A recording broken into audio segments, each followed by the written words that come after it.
I'm Suzi Cree with Keller Realty, and I'm excited to be at the Marmalade Lily with Laura. And yeah, tell me about the Marmalade Lily. It's beautiful here. Thank you. We are a wedding venue and flower farm. We started out growing flowers, and it just kind of mushroomed into a wedding venue through a series of events that just kind of brought it about.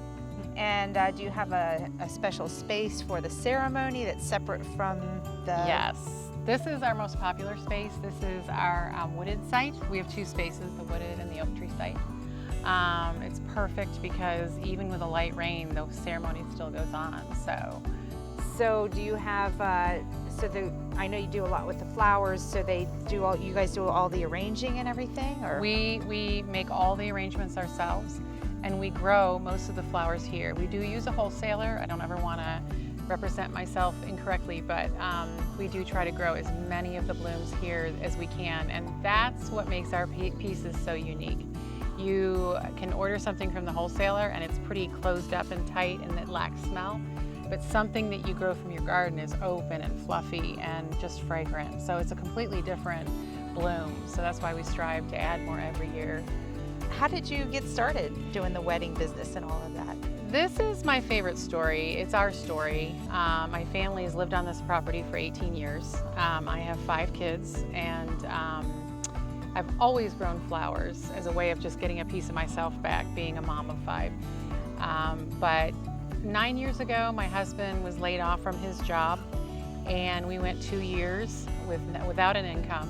And I have some kids with some medical things, so we ended up with quite a few bills. We were heavily in debt. And so at the same time, my daughter came to me and said, "Hey Mom, I'm engaged." And so my husband and I were just like, oh my goodness. Oh dear. So we decided to do it on the cheap here on the property. It was the first wedding here.